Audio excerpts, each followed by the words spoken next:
একটা মেয়ে বাবার বাড়িতে রাজকন্যা হয়ে থাকে, তারপরে হুট করেই তার বিয়ে হয়ে যায় আর শ্বশুরবাড়ি গিয়েই হয়ে যায় দাসী, বাদী আর চাকরানী। কেন বললাম? একটা মেয়ের জীবনের করুণ কাহিনীই কিন্তু এটা হয়। বিয়ের পরেই তাকে হুট করেই ঢুকিয়ে দেওয়া হয় সংসার জীবন নামক একটা বন্দি কারাগারে। আর রান্নাঘরটাই হয়ে যায় তার সংসারের এপিঠ ওপিঠ দুই পিঠে। কারণ একটা মেয়ে জাস্ট কেবল 16-17 বছরের একটা মেয়ে সংসার জীবনে যেয়ে তাকে সবসময় শাশুড়ির সাথে কম্প্রোমাইজ করা হয়, মানে শাশুড়ি এটা পারে ওটা পারে, কেন মেয়েটা পারে না? একটা মেয়ে কেন 16-17 বছরে মা বাবার কাছ থেকে সব কিছুই শিখে এসেছে, এটাও কিন্তু ওই সব শাশুড়ি এবং ওই শ্বশুরবাড়ির লোকদের জানা উচিত। আসসালামু আলাইকুম আমার কলিজার ভাই বোনেরা, তোমরা কেমন আছো? আজকের কথাটা কেন বললাম প্রত্যেকটা মেয়ে অবশ্যই বুঝবে। যাই হোক, আজকে একটা কেক বানাচ্ছিলাম, আর এই কেকটা হতে পারে আমার আর্ট বা আমার একটা মানুষ বলে না, জীবনে কিছু কিছু মানুষের একটা আর্ট থাকে বা একটা শখ থাকে, একটা মানে কিছু স্পেশাল কিছু থাকে। তা আমার রান্না করা আর এই কেক বানানো, এটা আমার জীবনে একটা আর্ট বলতে পারো। আমি খুব ভালোবাসি এটা করতে, আর এটা আমি কতটুকু পারি বা সেটা আমি জানি না, বাট আমি খুব ভালোবাসি এই কেক বানানো আর হচ্ছে রান্না করতে। এই দুটো আমার জীবনে অনেক বেশি ভালোবাসি।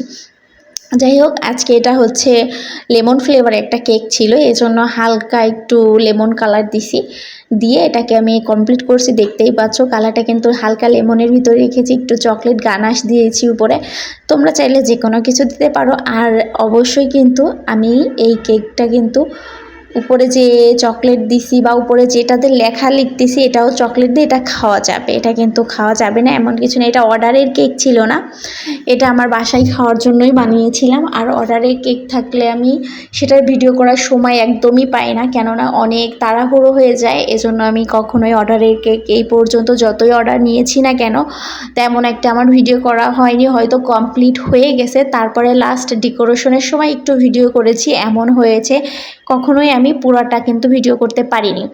যাই হোক, আজ চলে যাচ্ছি অন্য টপিকসে বা অন্য কথায়। অনেক আপুরাই আমাকে কমেন্টস করে, আপু তুমি কি কোর্স করেছো, কেকের কি বিজনেস করো? হ্যাঁ, আমি কেকের বিজনেস করি, বাট কেকের কোর্সটাও আমি করে বিজনেস স্টার্ট করেছিলাম।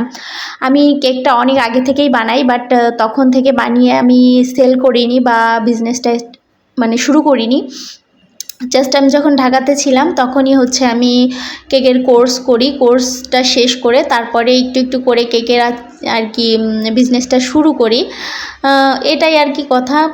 অনেক আপুর প্রশ্ন থাকে আমার কেকের ভিডিও দেখে, কেকের পিকচার দেখে। এই প্রশ্নটা অনেক ভিডিওতে আমি পেয়েছি, অনেক ভিডিওতেই তোমরা করেছো, এই জন্য আর কি এটুকু বলা, তোমরা সেখান থেকে শিওর হয়ে যাও। আর আমি এটা অনেক আগেও বলেছি আমার পেজে, বাট অনেক আপু নতুন নতুন জয়েন করে, এজন্য হচ্ছে নতুন নতুন জিজ্ঞাসা করে থাকে, সেজন্য আমি পুরোটা ক্লিয়ার করে দিলাম।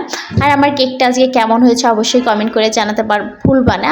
অবশ্যই মনে হয় ভালো হয়েছে, জাস্ট খাওয়ার জন্য বানিয়েছি, যেমন হয়েছে তেমন।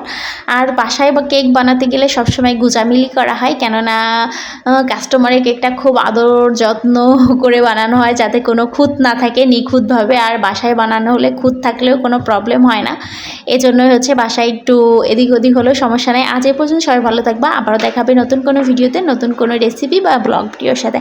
আল্লাহ হাফেজ, টাটা।